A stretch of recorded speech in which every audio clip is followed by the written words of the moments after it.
Tuesday caught me by surprise. I had spent Monday morning praying with the prodigal son, which would be the gospel for the 24th Sunday of Ordinary Time, and it's one of my favorite passages. And I was very excited to share some reflections with you about it until on Tuesday I found out that this weekend we're celebrating the Exaltation of the cross. It's one of those infrequent occasions where a feast day overlaps with a Sunday and yet overrides the Sunday as a focal point. And so as terrible as this sounds, admittedly, I'll say to you, I was actually pretty upset about it. I didn't want the cross getting in the way of a good parable. And then Wednesday came, along with a shot that was heard around the world. And the cross was the one place that I wanted to be, and I wanted to be here with all of you. I've learned over the years that when the heart is broken and the mind is confused, when hope takes a serious hit, the answers always lie at the cross. And so it's here I want to stay. So what can we say? In the philosopher Plato's work, The Republic, which was written around 380 BC, he addressed this question: what would happen if a perfectly just man lived in the world? Now, one might imagine that we would love him, that we would listen to his words and imitate his example. But Plato responds that in fact such a man would be hated, persecuted, and punished. In fact, specifically, he says they would bind him, scourge him, torture, and finally crucify him. And 400 years later, that became a reality. Now, Plato isn't a prophet. He's just a philosopher. And so his genius is not in his ability to perceive into the divine mystery, but rather into the human heart. And so what we can say is that the cross brings to reality something that Plato had already understood and confronts each of us today in a critical question. If humanity can take a man who healed their sick, freed them from demonic possession, empowered the marginalized of society, raised their loved ones from the grave, who was in fact innocence itself, and in response falsely accuse him, beat him nearly to death, rip the flesh off of his body, and nail him to a tree,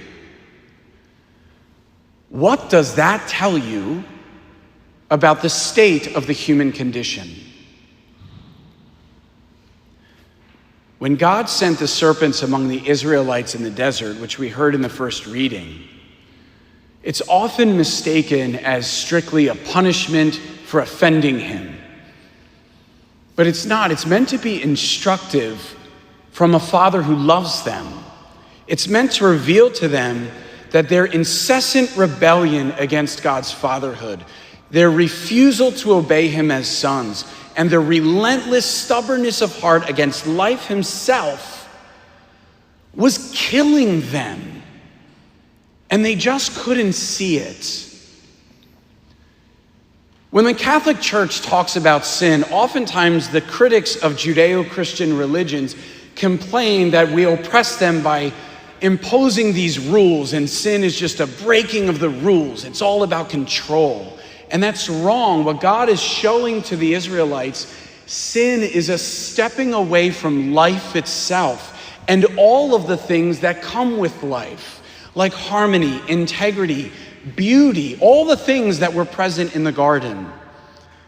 But by allowing the venom into their bodies to pervade them, God was revealing to them what sin was actually doing to their souls, disfiguring them, disintegrating them, making them ugly. And that reached full expression in their own demise when their bodies literally broke down in horror. Then they enshrined that image as a bronze serpent mounted on a pole so that all could see and never forget, and in seeing be healed.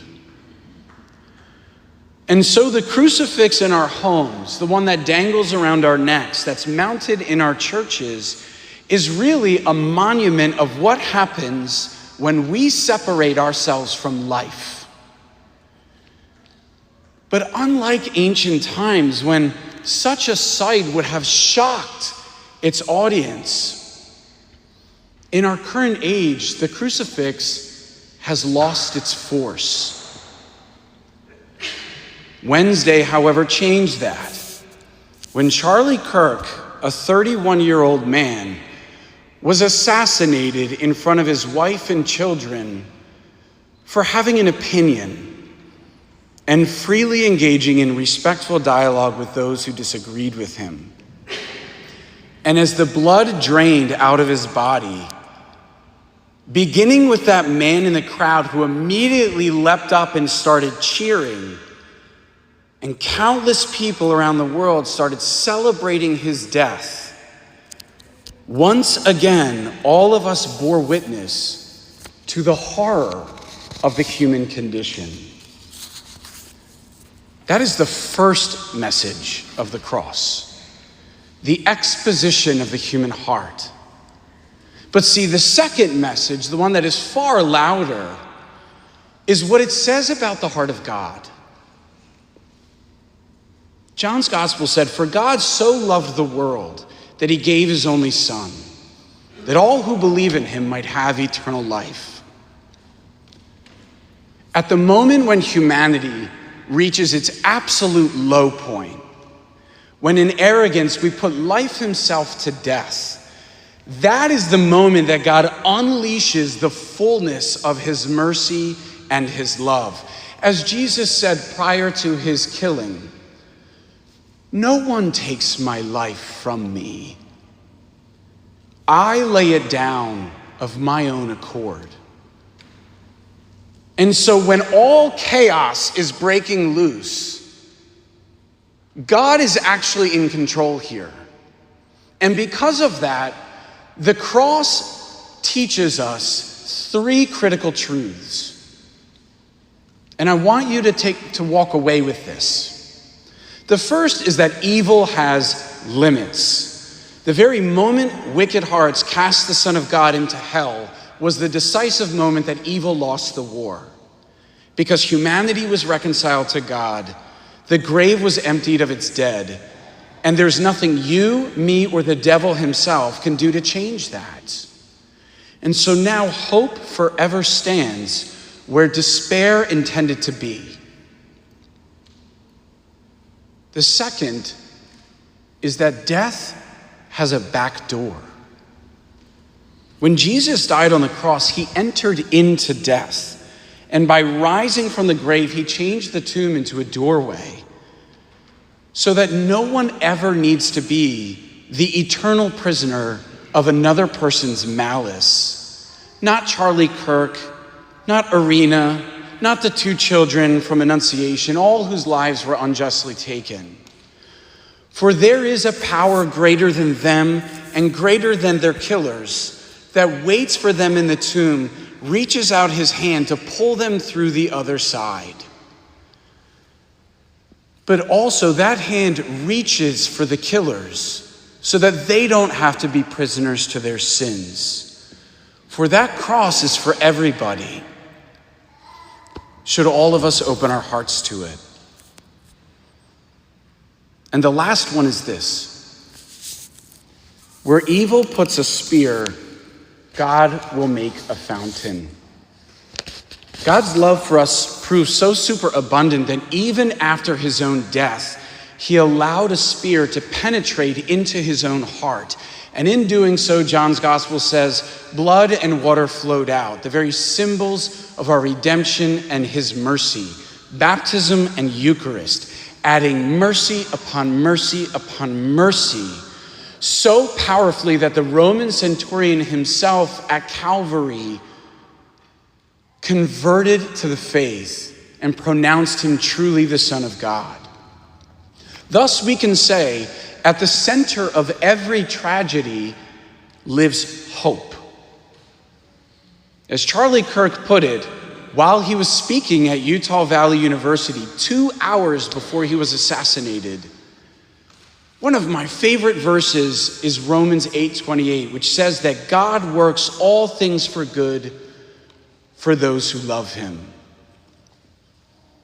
Now, in this moment, I don't know what that good is going to look like. I think it's yet to be revealed. But I already see how Charlie's faith in Jesus Christ, his wife Erica's Catholicism, and their fearless proclamation of the gospel is already resounding around the world, hitting the ears of the very young people that Charlie sought to reach, and undoubtedly will bear the fruit of faith in a generation that starting point is very far from God. Yes, these are dark times, but they're not hopeless times. And certainly they're not unfamiliar, not since Cain slew Abel in Genesis. But when you find yourself discouraged or anger boils in your heart, when you're overwhelmed by what it means and scarce can take it in, sit at the foot of the cross and place your anguish there. Take your children and your grandchildren, for it is there that the answers lie. Their hearts are revealed, ours, but most importantly, his. And hope is born anew.